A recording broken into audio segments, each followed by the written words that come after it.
Mahotsav ki jai. Hare Krishna.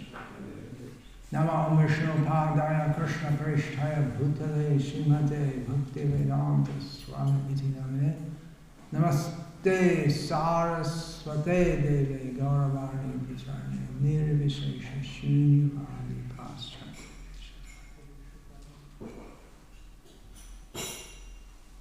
Om Namo Bhagavate Vasudevaya. Om Namo Bhagavate Vasudevaya. Om Namo Bhagavate Vasudevaya. Om Namo Bhagavate Vasudevaya. Om Namo Bhagavate Vasudevaya. Om Namo Bhagavate Vasudevaya.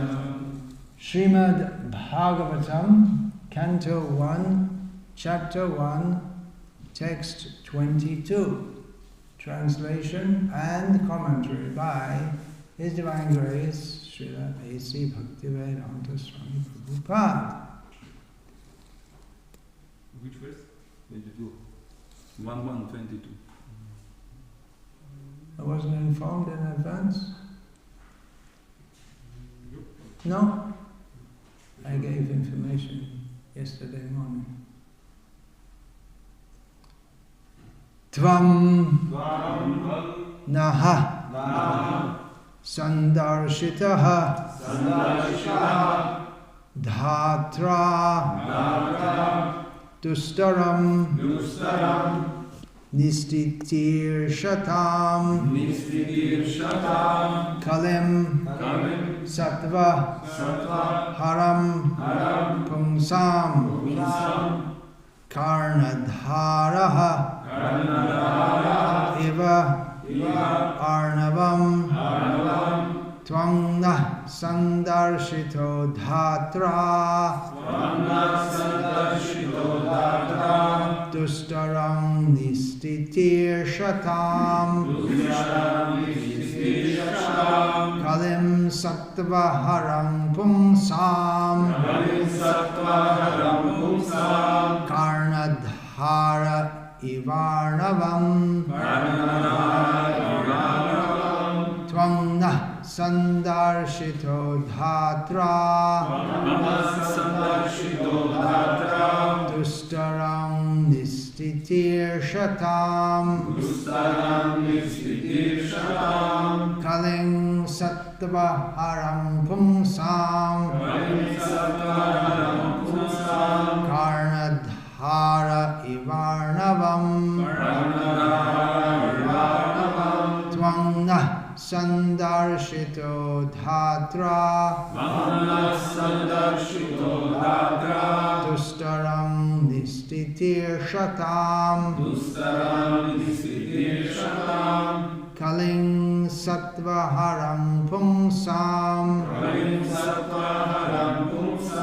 Karnadhara Ivarnavam Tvangna Sandarshito Dhatra Dustaram Nistitir Shatam Kaling Sattva Haram Pungsam Karnadhara Ivarnavam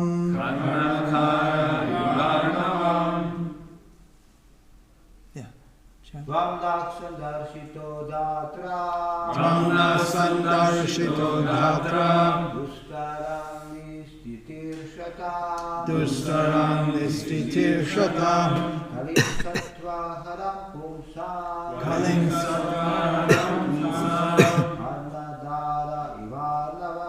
Karnadhara Ivarnava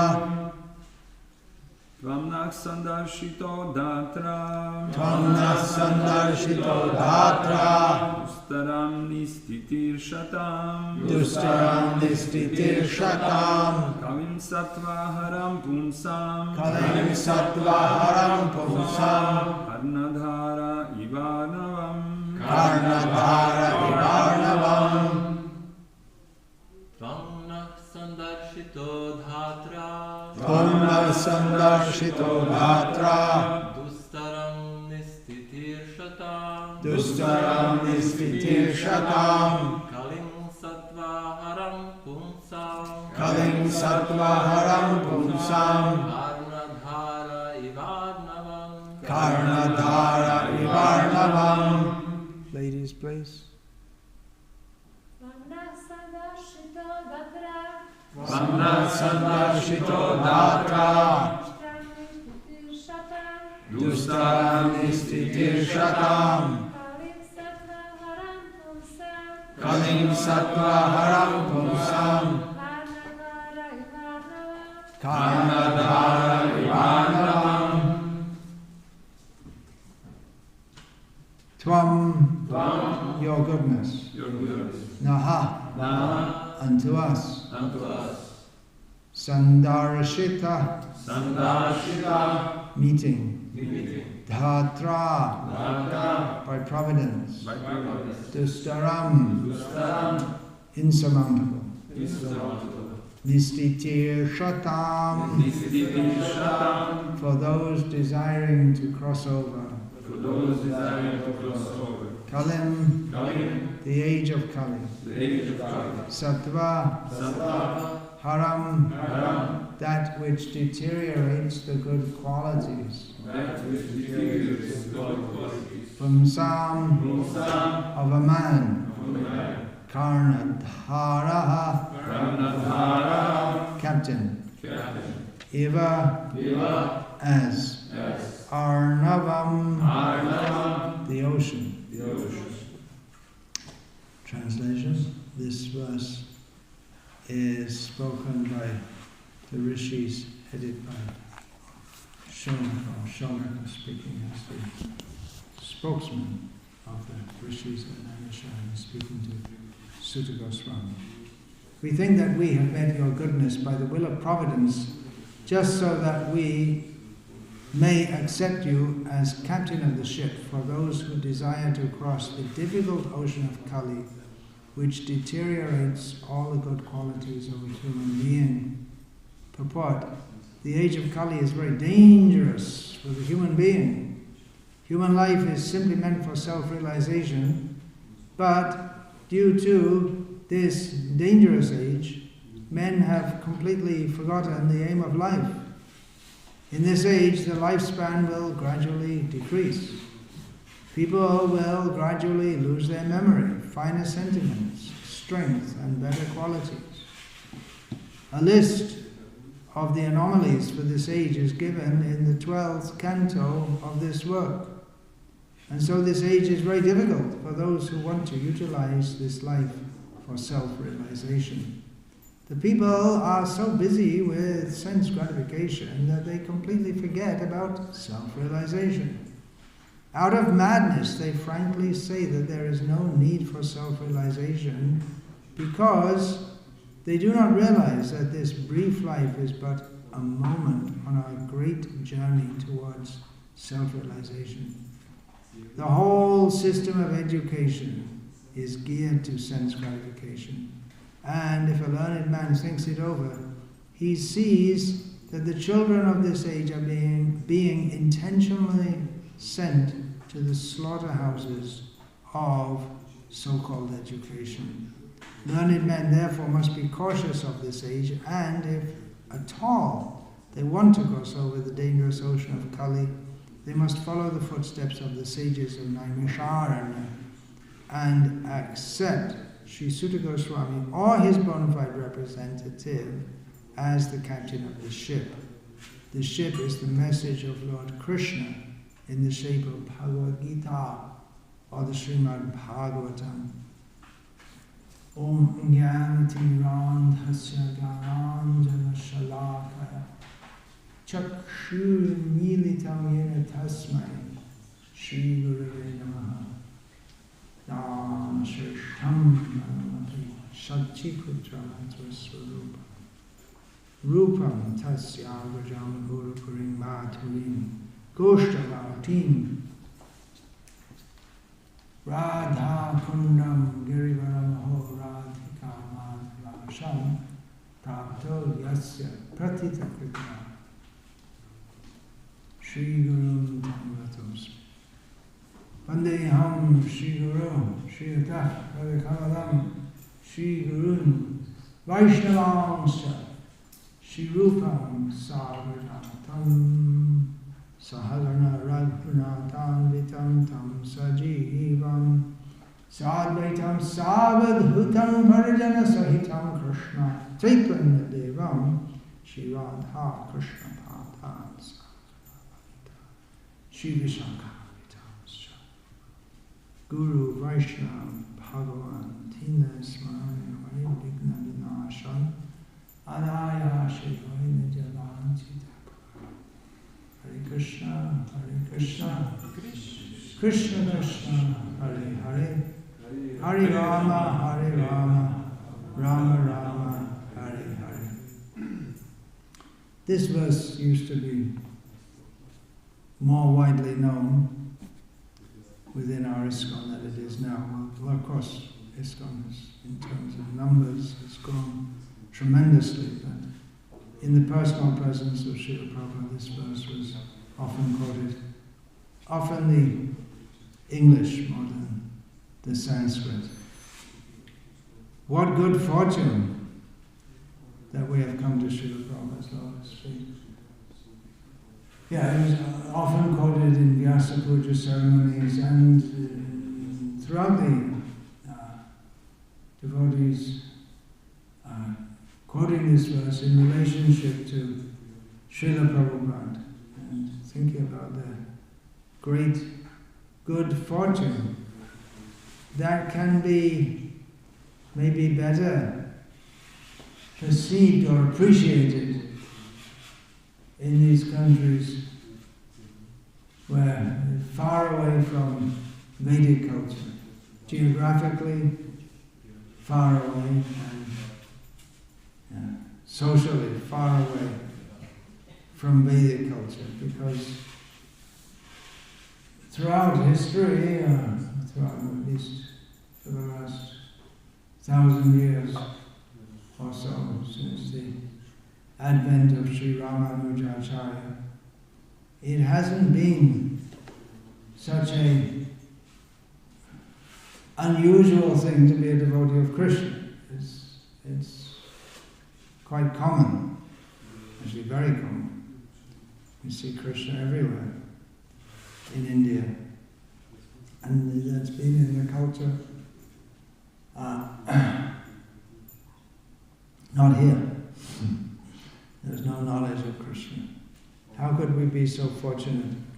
Devotees in those early... Oh, I thought someone was having sneezing fits or coughing. So that's misplaced sensory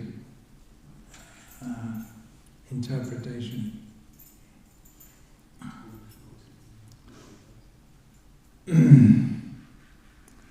So in these Western countries, devotees had a very strong sense that we're very fortunate, the chosen ones. That term comes from biblical usage. The 12 disciples of Jesus, the chosen ones, he chose them.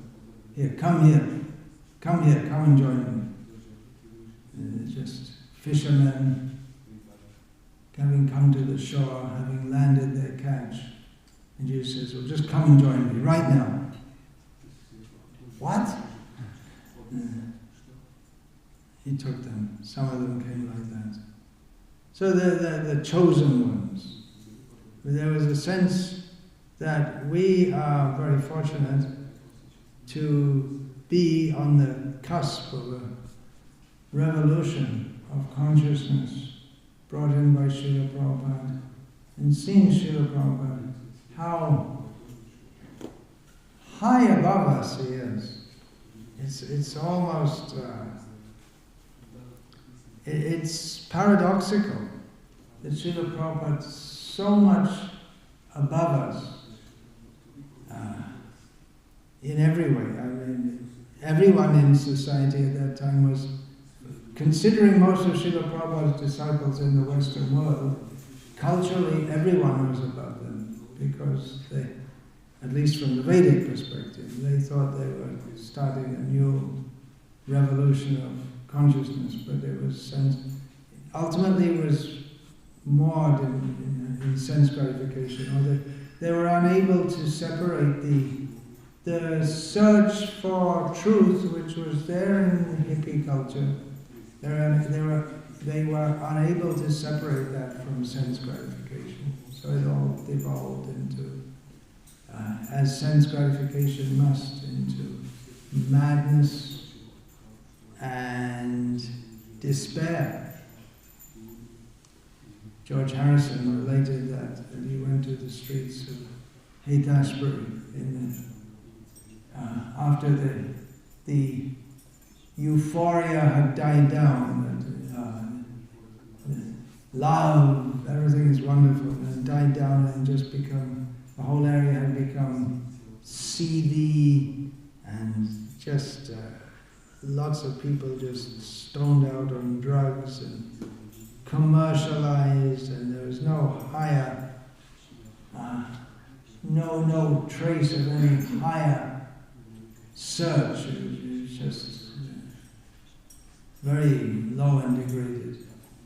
So George Harrison mentioned that, and he regretted that he had been instrumental in promoting something which turned out so bad.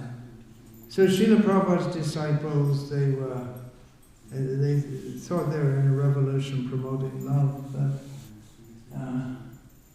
talking generally, of course not all the Srila Prabhupada's disciples were hippies, but enough that Srila Prabhupada mentioned that most of them were. Several times he mentioned that. And they had this whole idea of being non-materialistic in the sense that they weren't interested in amassing lots of money or joining being part of the American economic miracle. They weren't interested in that. But they still, illicit sex, drugs, these were the two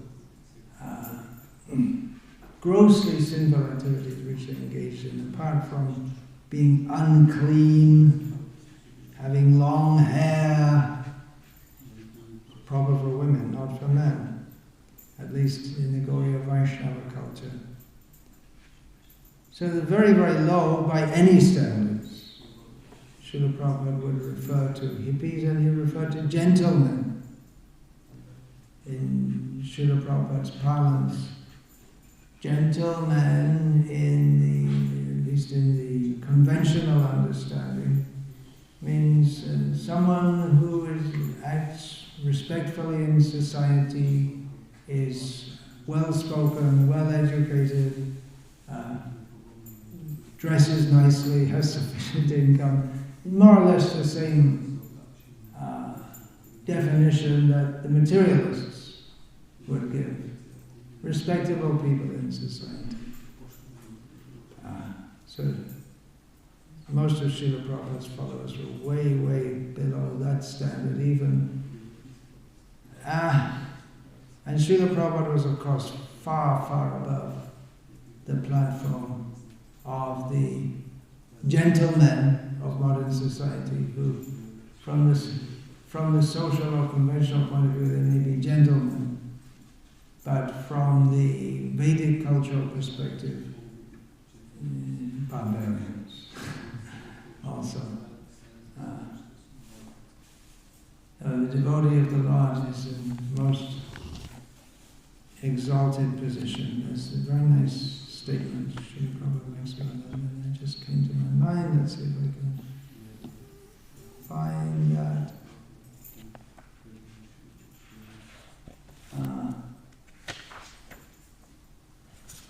Let me see.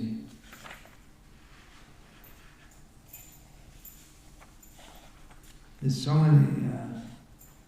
many statements in Srila Prabhupada's books which they should be put on, well, they are put in calendars. I think I'm finding it. We can search what are keywords. Yeah, Tadvaga Visargo. Which verse? I should know. 1:5:11. 1:5:11, is it?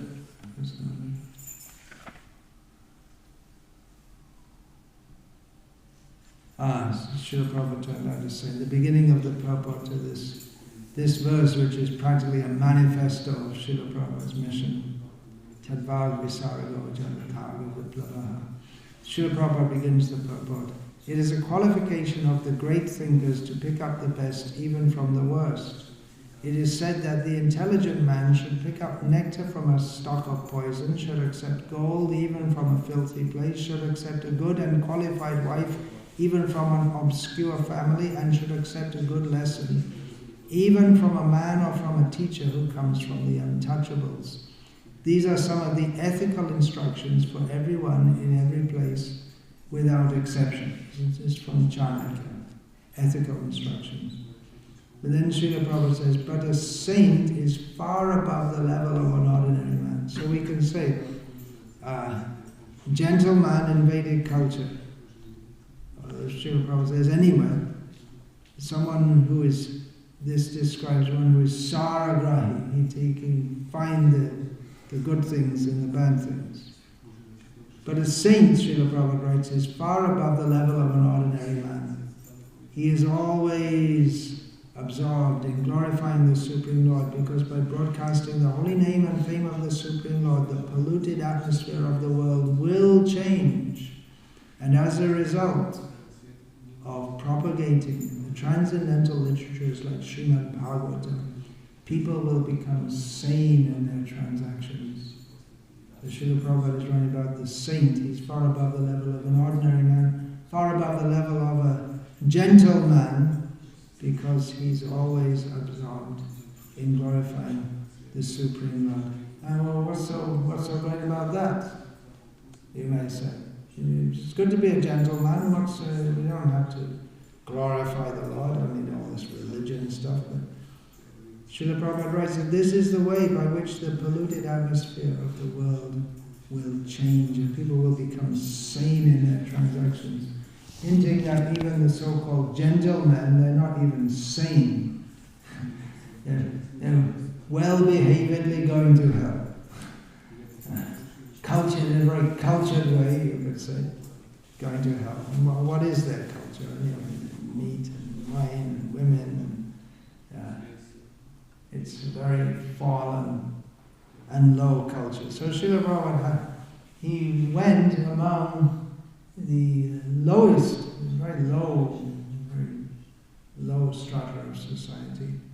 That wasn't his original intention, as we can understand from this verse, Tadvaga Visargo Janataga Viplavaha. This we can understand from this purport and from various writings of Srila Prabhupada that he had the intention of preaching among the more educated, respectable, gentlemanly class of people in the Western world. But shortly after arriving there, he found that they're useless. They weren't interested in this thing, but he found some audience, most unexpected. We can't even say most unexpected.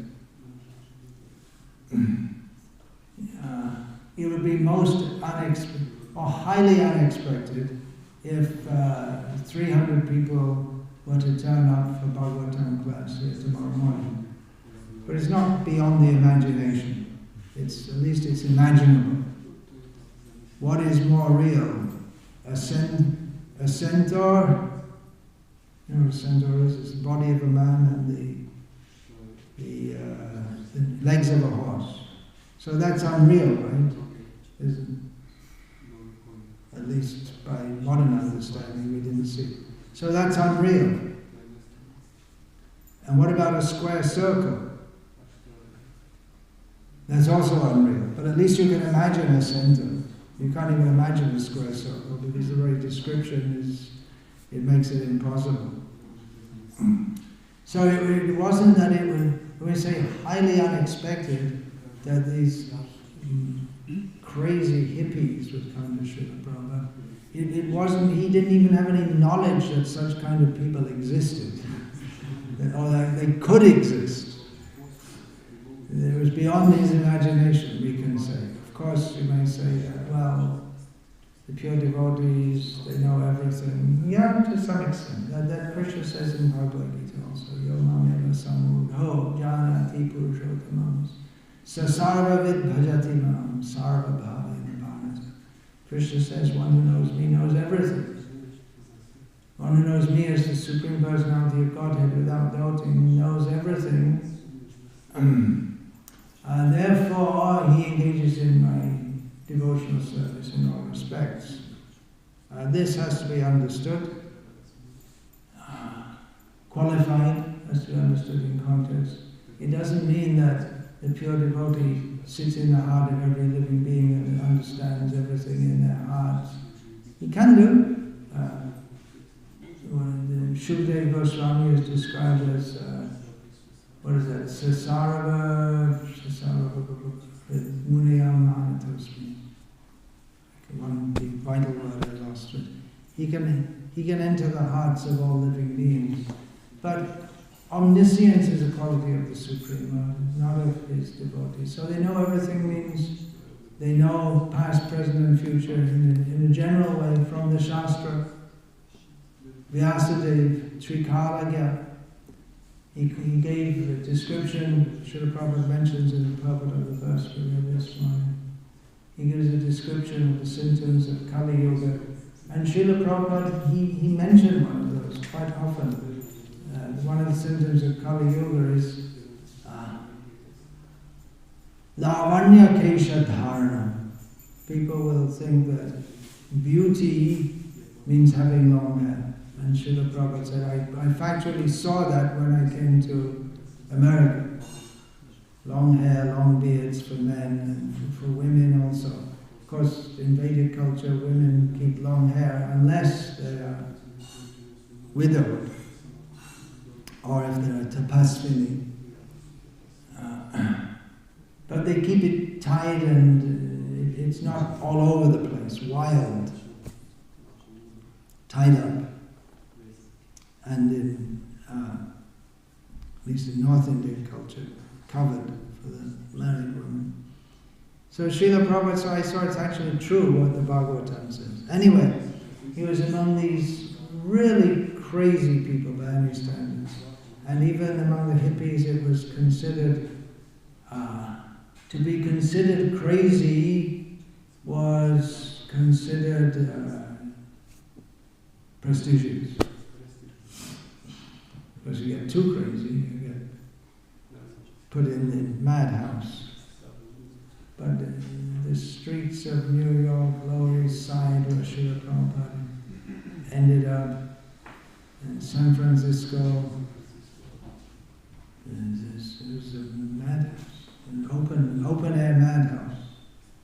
In San Francisco, sometimes the police would They pick up these hippies who are just wild, crazy on drugs and take them to the temple and put them in some, here, you look after them.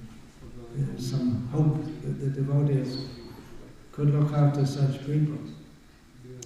So Srila Prabhupada, he didn't expect to go among such people. And actually the number of people who took seriously to Krishna consciousness among the hippies, it was not that many. They had to sacrifice their freedom, their so-called freedom, their life of discipline they'd have to undertake. They'd have to stop taking drugs and cut their hair, not just cut their hair, but shave their heads. That was too big an attachment. Hair, long hair and beards, all gone. Those days they mostly used the hand razor. So not that many came and fully gave themselves and surrendered. So those who did thought themselves very fortunate to have come to this, and the personality of Srila Prabhupada was such that definitely his his personality dominated this movement without his cutting a profile. He was very natural. He was naturally Krishna conscious. He was training the devotees to be Krishna conscious. But for him, it was just so natural to be fully absorbed in Krishna all the time. One of his talks he gave in France, Mandana Bhavamad Bhakta. I believe he was speaking on the 9th chapter, last verse. So he gave this verse, always think of me, Krishna says. So Srila Prabhupada gave his talk. And you know how he began the talk? The first word he said, so. And he began many of his talks like that. You can hear. So, what is the difficulty?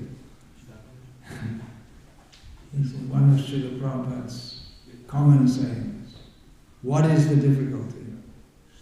Shrutikirti Prabhu gave that title to his book of memories of Srila Prabhupada. What is the difficulty? Srila Prabhupada said, what is the difficulty to think of Krishna always?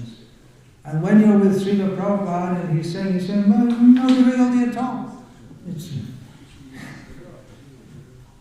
But we find difficulty.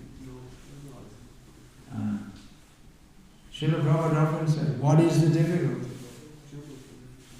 It was almost as if Srila Prabhupada was saying, why aren't you Krishna conscious? What's the problem?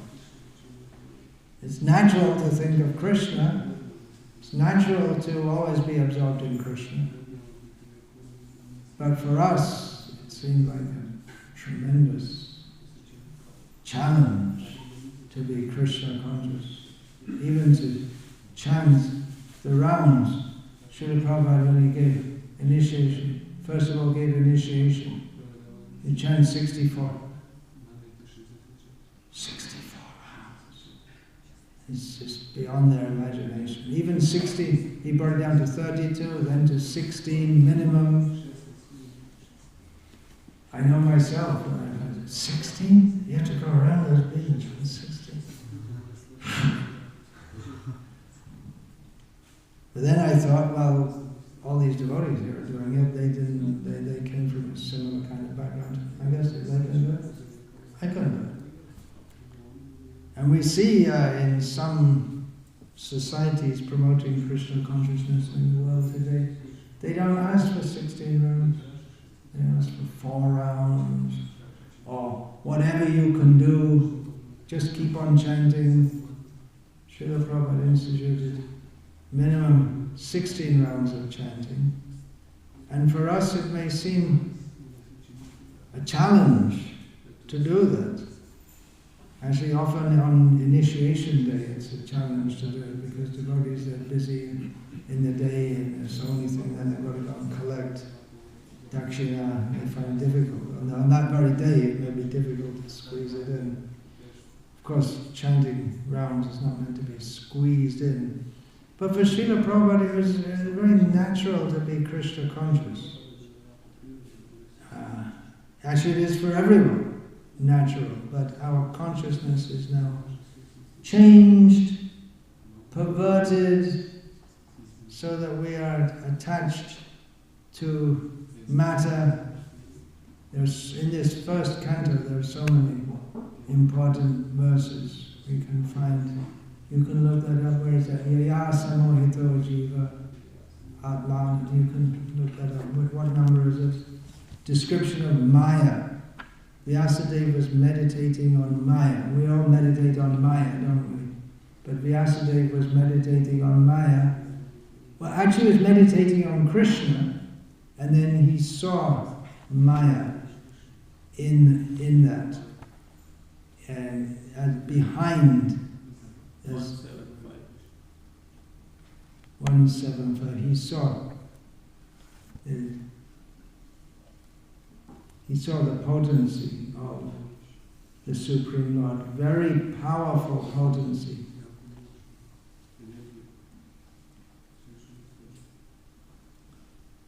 Vyasa-mohito jiva atmanam chigunatmakam paropi manate nartam tatkritam chavipadyate. Due to this external energy, the living entity, although transcendental to the three modes of material nature, thinks of himself as a material product and thus undergoes the reactions of material miseries. So this is what Vyasa sees in his meditation. But then he sees that in his meditation, he sees that by hearing the messages of Krishna, people can be delivered from this. And this was Srila Prabhupada's program for delivering the Western world. We can see in his poem, Markine Bhagavad Dharma, the program that he gave for bringing people out of Maya. It's not his program per se, but how he envisioned people coming to Krishna consciousness. The very name of the poem, Markine Bhagavad Dharma, Krishna consciousness in America. It sounds something ridiculous. How that, and people said it was, people said it's ridiculous. You're wasting your. Come on, you're old. You stay in Vrindavan and die. If you die there, you'll get born again. You're warning him, don't go to America. But he had the idea, Krishna consciousness in America. And how will that be imparted? You may think, well, by holy names, but Prabhupada put emphasis on giving the message of Bhagavatam that people hear. Then they'll be freed from these modes of nature. Tata rajastamo bhava. They'll be freed from this. And then they can be Krishna conscious. So devotees,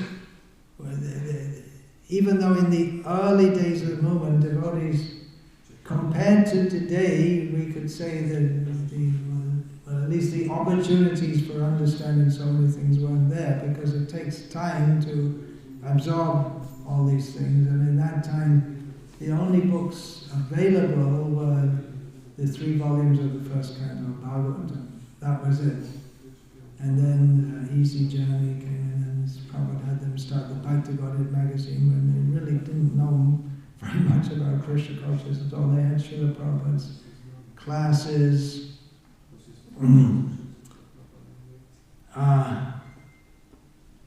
But they had great faith in Srila Prabhupada, those who came. Many of them had great faith. Some not so much. Some came and went. Some came and stayed. With great faith in Srila Prabhupada. And in the beginning they didn't have that consciousness, but gradually they came to understand what an immensely exalted person he is. And they also came to understand, through getting transcendental knowledge, how fallen we are, how far we are away from the standard that's given here in Bhagavatam. Srila Prabhupada, by giving us Bhagavatam, introduced us to so many great personalities. Here in this first canto again, Srila Prabhupada states that he says, Narad Muni, who has so kindly appeared in these pages of Bhagavatam, is present there in Bhagavatam. So Srila Prabhupada introduced us to so many great personalities. We see their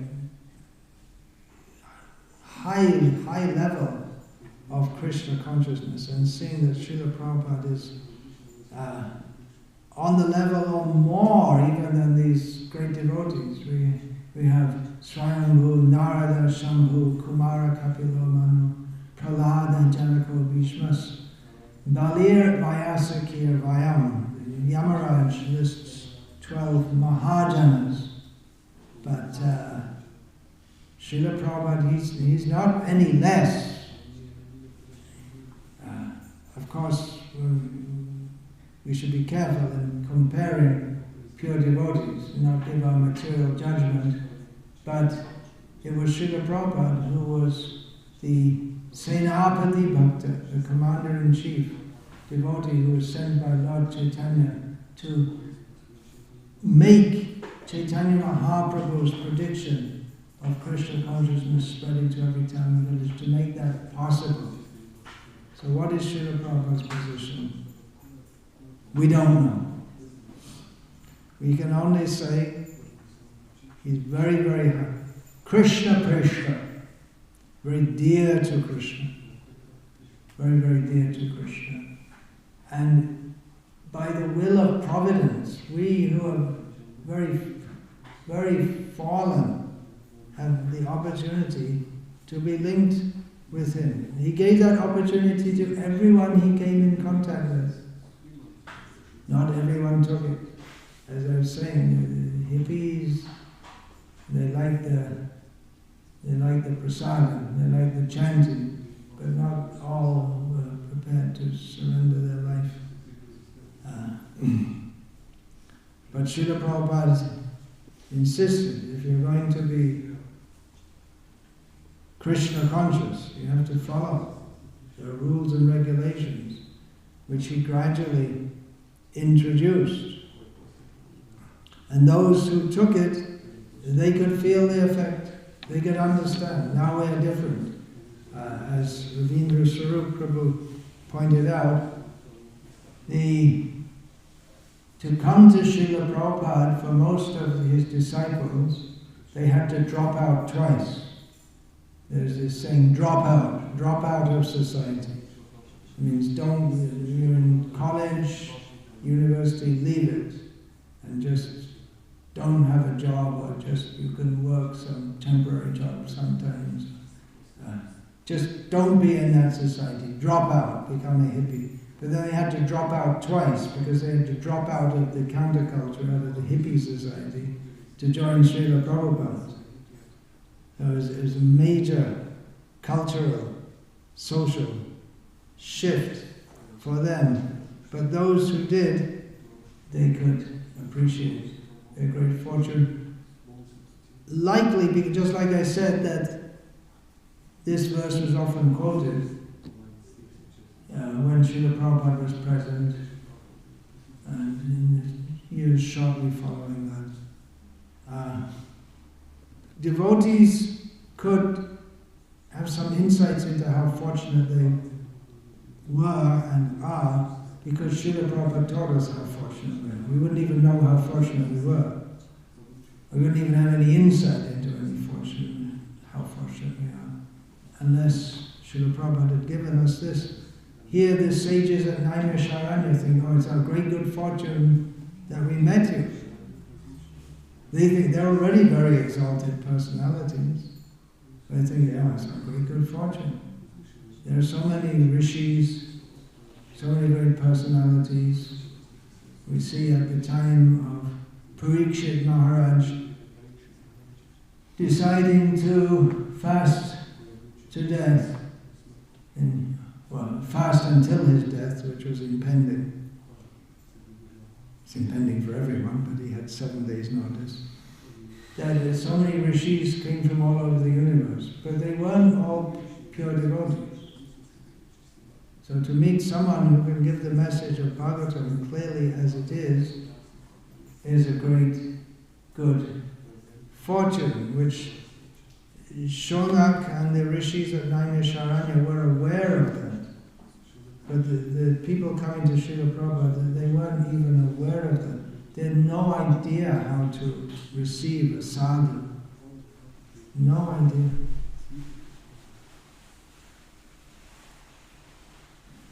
This Ravi Shankar, this sitarist, he mentioned to Srila Prabhupada, he met him in America in the early days of the movement, that and he was saying how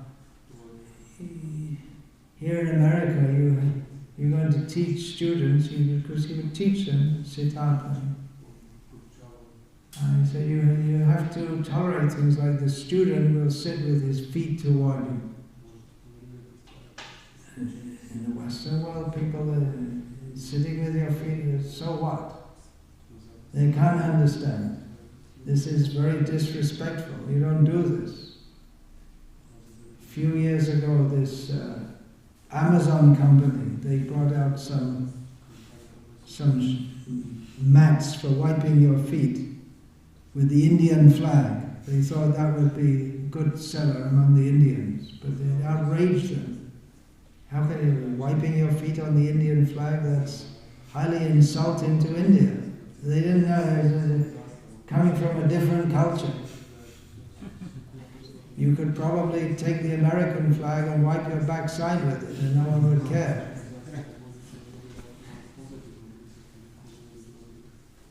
So they're culturally so far away, and in terms of knowledge, so far away. Kaling sattva haram pumsam.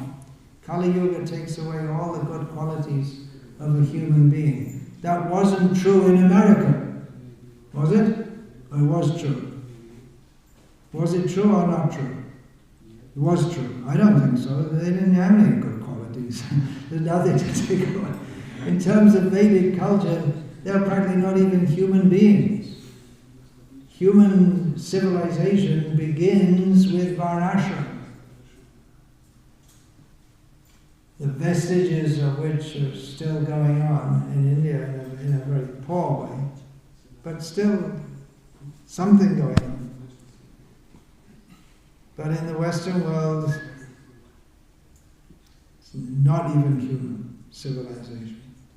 Subhuman. We have Srila Prabhupada fulfilled that prophecy or that statement of Bhagavatam. Kirata Hunandra Palinda Pulkasha. What's the next word? Abhira Shumba Yavadaka Sadaya Yenecha Papa Yavapashaya Shaya Shudhanti Tasmai Prabhavishna Namaha. This Prabhavishna is very powerful. Vishnu is very powerful. Offering obeisance. Shukadeva Goswami is offering obeisance. How powerful he is that he, not even directly, but even through his devotee, someone who is completely surrendered to him, even through his devotee, the most fallen people, Kirat, Hun, Andhra, all the different low-class people. They can also be devotees, come to the highest position. And that was seen in the movement of Lord Chaitanya. That in Bengal, going out a little bit into what's now Jharkhand, that many people, junglis, that was word is used, jungli. I'm not allowed to use words like that in India anymore. As you used to use as a child, maybe. If someone's very, very gross, or if they're scheduled tribes, what they call it, jungli. People used to live in the jungles, what they used to call savages. I saw, it must have been sometime in the 1980s. I was in Navadvip, on the Navadvip Tampa River. I saw some men, short, very dark skin, with just a small kopin, that's all they were wearing, with bows and arrows. They were hunting, they were jungly types. So it was quite common up until recently. So they're in human body, but not human culture. Almost like animals. They hunt and they eat and like this and that. Of course, even among the tribals, there was actually more culture in many ways than there was in the Western world. So there was no understanding. The Shaunaka Rishi says, we are very fortunate to have the opportunity to be instructed by you. Then how much more fortunate are we in the Western world to be instructed by Srila Prabhupada? It's unimaginable how fortunate we are. There's an example given in Buddhism. And of course Buddhism is philosophically and behaviorally, although they reject the Vedas, it's 98% Vedic culture and Vedic teachings, but there's one major problem. Anatma, they don't exist. Buddha said there's no Atma. So that's a mistake. And of course they don't accept the Vedas, although they take all the ideas are there from the Vedas. But there's an example given, so it's no doubt in the Vedic corpus, a lot of it is lost now, that the the possibility even of getting a human form of life is just like there's a turtle swimming in the great ocean. And he comes up once in a day of Brahma. He comes up and puts his head up. Vast ocean. And in that vast ocean there's a piece of wood with a small hole in it. Maybe you've seen. You know, Ananta Shesha, you're a carpenter. Sometimes there's a hole where the knot comes. The knot means where the branch comes out. And sometimes that piece, because it's a little loose, it comes out. So you have a little hole in the wood. And that hole is just big enough for that turtle to put his head in. So once in a day of Brahma, in the vast ocean, there's that piece of wood floating with that small hole, and that once he comes up once, and he puts his head in that hole. It's almost impossible. That's even to get a human birth. And what to speak of the opportunity of coming in contact with a pure devotee of Krishna, Brahmanda Bhamite Kono Bhagyavanji, Guru Krishna Prasade Pai, Bhakti Lata Mija. A very fortunate person can have this opportunity to get the seed of the desire to serve Krishna planted within the heart. Now the Varnashram system is for making people fortunate, and training them to act in pious ways, not impious ways. Last time we read Dushkritam, the sinful people. So Dushkriti and Sukriti. Sukriti means people of Dushkriti means sinful people. Sukriti means pious people. So Varnashram Dharma is for making people pious. And within that culture, Varnashram Acharavata Purushena Parakrama Vishnu Aradite Pantha Nanya Tattva Shakaranam. Within Varnashram, the center is supposed to be Vishnu, even if people are not inclined to pure devotional service. There's always always Vishnu is there. In the yagyas, minimally, he is worshipped in the yagyas and in the caste, what they call the three higher castes, especially the Brahmanas, they have to worship Shalagram. So Vishnu is there, and pious activity performed in relation to Vishnu gives a devotional result. And that devotional result becomes manifest when one comes in contact with a pure devotee. That means that one may have pious inclinations within the heart, but unless one comes in contact with a pure devotee who speaks the message of Krishna unadulteratedly, then those inclinations, they can't be properly awakened or properly directed. So Shonaka is saying, we, myself and all these sages here in Naimisharanya, we think it's a great good fortune to have come in contact with you, because you are the right person for guiding us, guiding the ship. The human body is like a ship for crossing the ocean of the danger of material existence, and especially in Kali Yuga. It's a Kale Doshanidhe Rajan. Kali Yuga is an ocean of faults. But we can cross over the ocean if we have Karnadhara, if we have a good captain for the ship.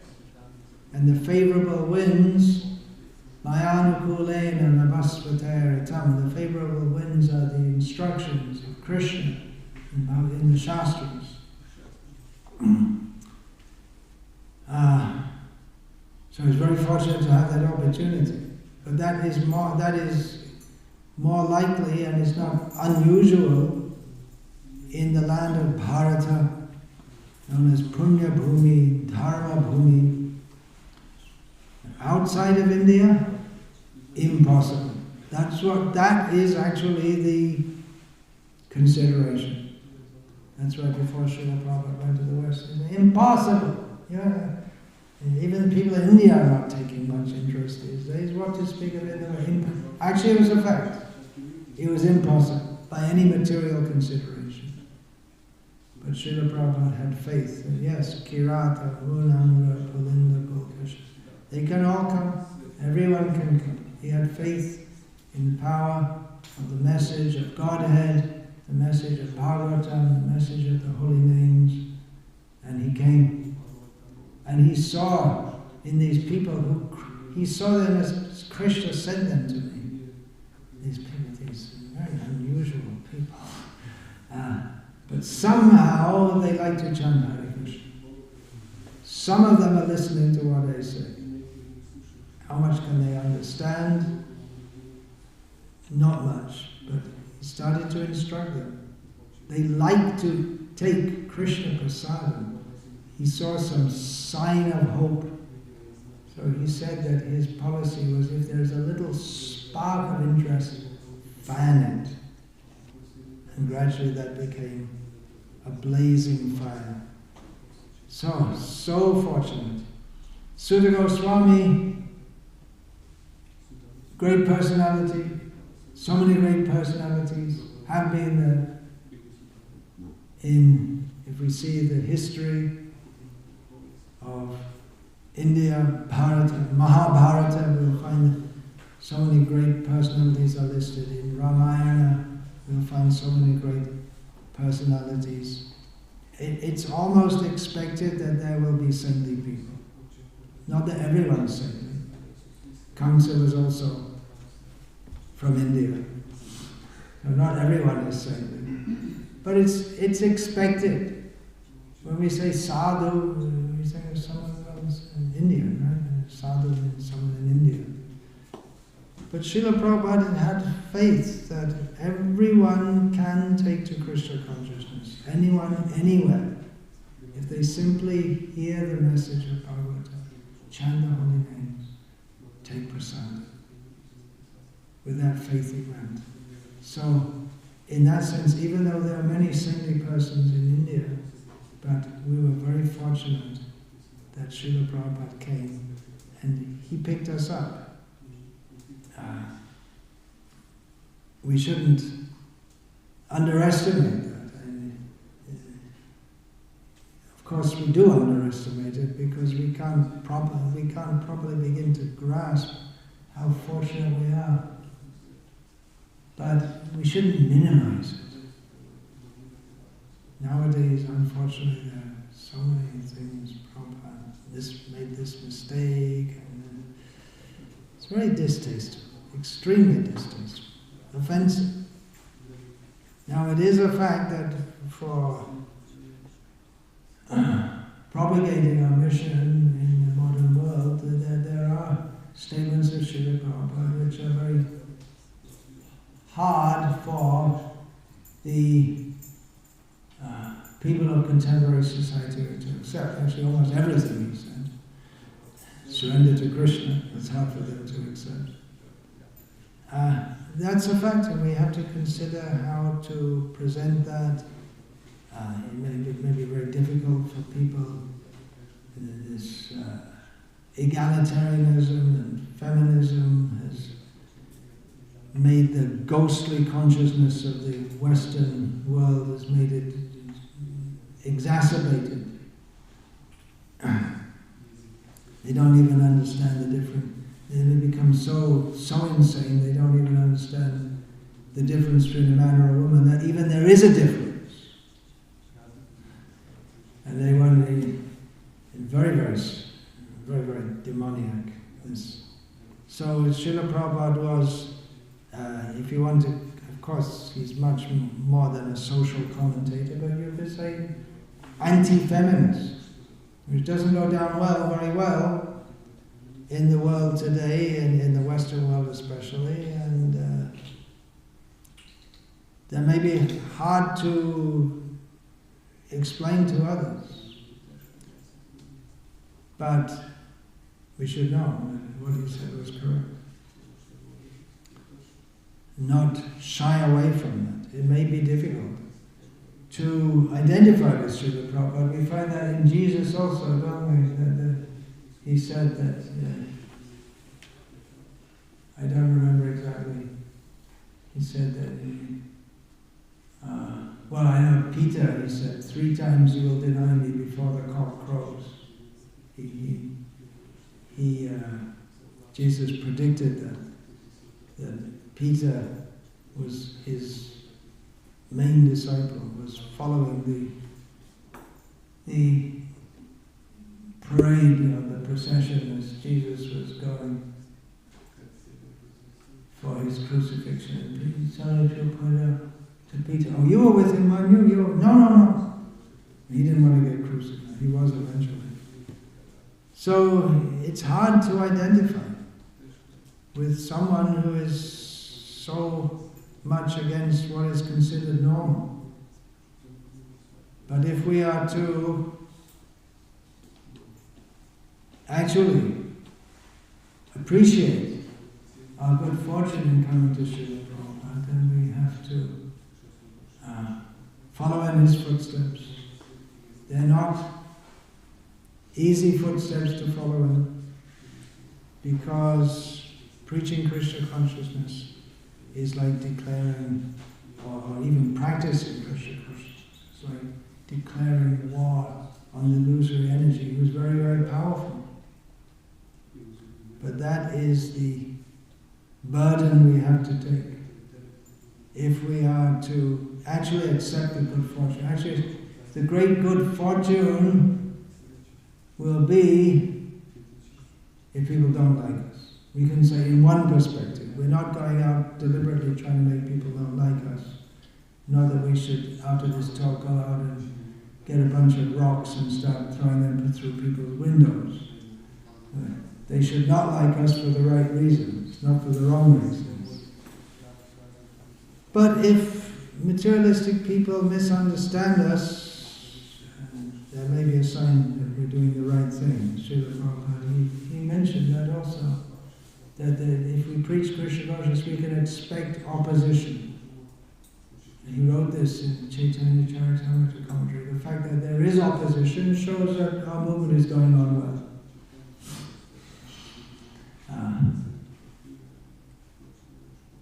Bhaktivinoda Thakur also sings, Gurudev Kobe Tava Karuna Prakashi. Gurudev, when will your mercy be manifest upon me? And then he says, Bhagava Balya. What is that he says? The Iterajan, I can't remember exactly. Vishaye Amare Bhagava Balya Angete Dibe Katuli. Let these materialistic people, they will say, I'm mad, and they will throw all dirt on me. And that is, now I know my Guru is very pleased with me. This is his mercy on me. Strange religion, huh? Everything about it seems strange. Srila Prabhupada is unabashedly different. He came to the Western world and he met one early on in his time in the West, before he had any disciples. He met Swami Nikhilananda, who was a sannyasi of the Ramakrishna mission, who was teaching as a professor in a college in Pennsylvania. And Srila Prabhupada was lodged in Butler, Pennsylvania at that time. And Swami Nikhilananda told him, Swamiji, if you're going to live here in America, you can't dress like this. You can't dress in your Indian clothes. You have to adjust yourself. And even before he says you have to eat meat, you have to drink alcohol, you have to adjust to it. Even before Srila Prabhupada went to the West, Swami Bon, Srila Prabhupada's godbrother, who had been to America. Well, he went to England and he went to America also. Before he went for a few months to America, much later, before Prabhupada went to the West. So he also said, well, you're going to be among the Western people, you've got to sit down on a chair and table and eat with a knife and fork. He wanted to train Prabhupada in this. But Srila Prabhupada didn't change his ways. He had his dress, he had his food, he had people sit on the floor to take prasadam. He didn't insist in the beginning, but he was very happy when the devotees started to shave their head and wear dhotis. He wanted to bring this culture of the spiritual world. So it may not be very easy to follow him. There are levels of following him. But we can express our gratefulness to him. Gratefulness for the great good fortune we had of him being present for us by taking his mission and trying to propagate it. I'll finish there for now. We have the Srila Prabhupada Amrita in 5 volumes and many, many other books are written, many more can be written, and it should be written. It's going on now. You're also experiencing the presence of Srila Prabhupada in your life. So it's not that you're any less fortunate. In some ways more fortunate. Those who had lots of, we think those who had lots of personal association with Srila Prabhupada, they must be the most fortunate. But actually there are many who, from the beginning they were told you associate with Srila Prabhupada by his instructions. So that those who were accustomed to that, for them, in some ways, Srila Prabhupada's disappearance didn't affect them so much, because they were already accustomed to serving Srila Prabhupada by his instructions. I was just listening to some memories by Vyasa-puja. They got news of Srila Prabhupada's departure from this world. They're ready for going. Every day they go off for Bhakti Srila. They just went on. We're with Prabhupada. We're linked with him like this. So serving by his instructions is, by adhering to the instructions, is the very solid, substantial way to be linked with him. Hare Krishna. Any questions? And if you have comments, what you want to say, you can say. We'll have a little later program. Then?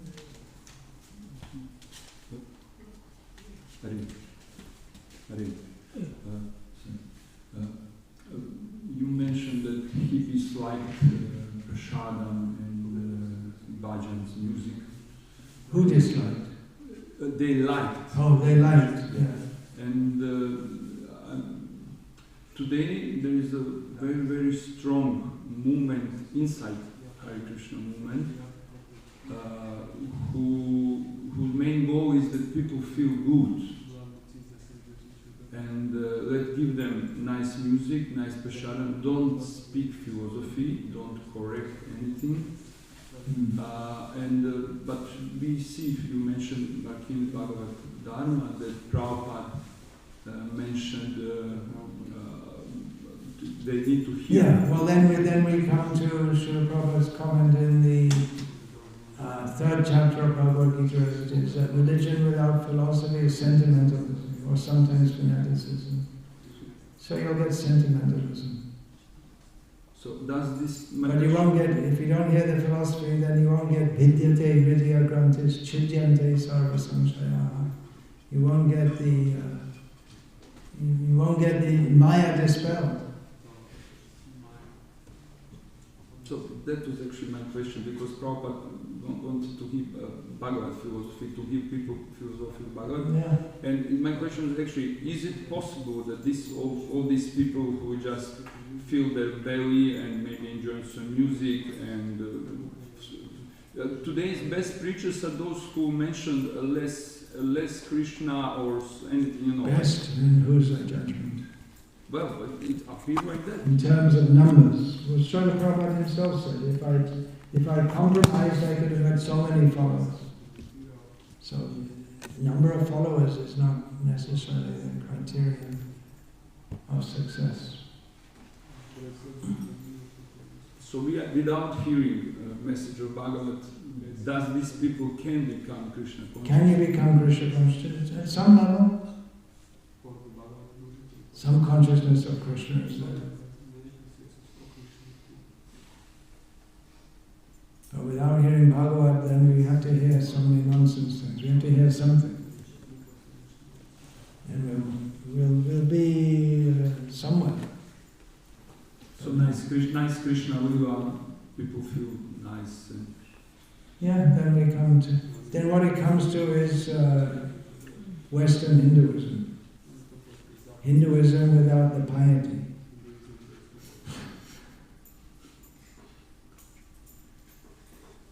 Yeah, get it.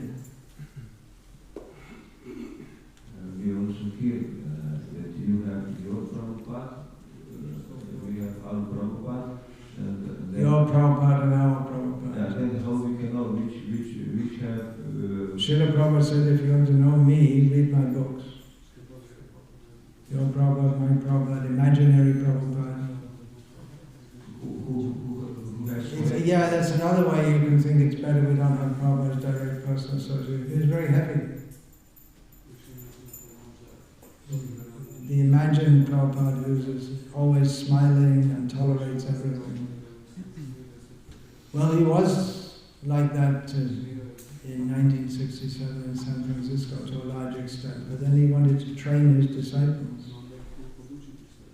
bring them up from having a good time.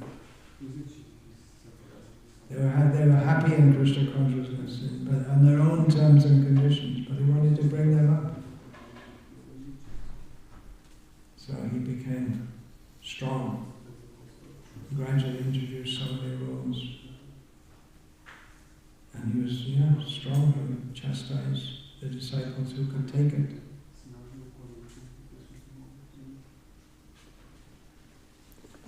Hare Krishna, Srila Prabhupada ki jai.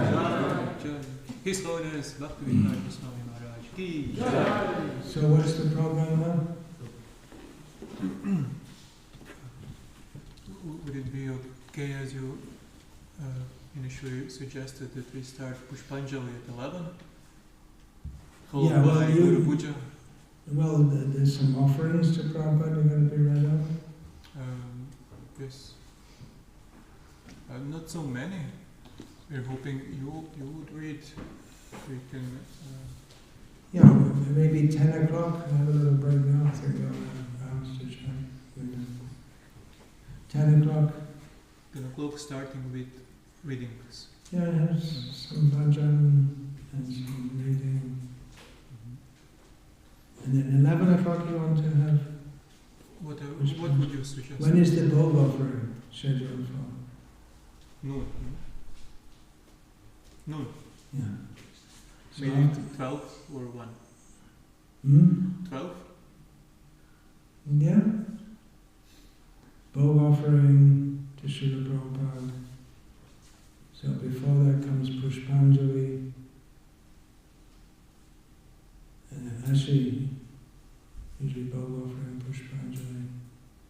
It can be beforehand. So Pushpanjali, bowl offering, then Arati.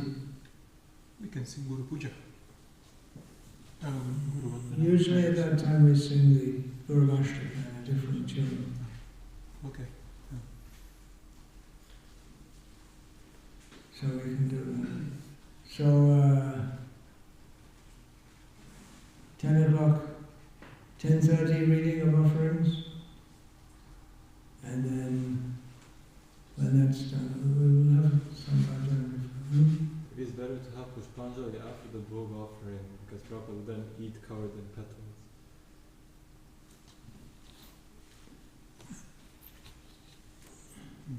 Oh, I see. But if you do it after the bhog offering, well, no, the standard thing is you offer food and then arati on the altar. Always that order is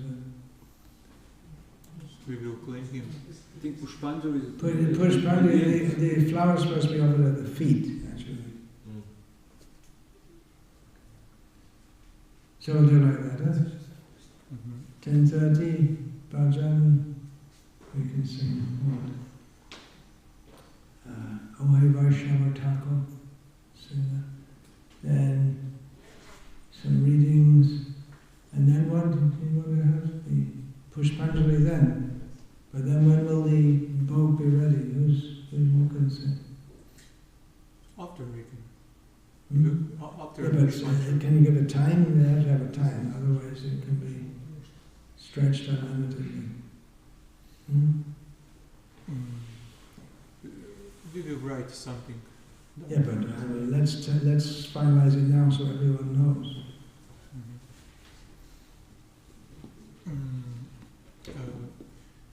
12 noon offering. Yeah. And then 12:15 the arati. Yes. Prabhupada. All right. Hare Krishna. Srila Prabhupada ki jai.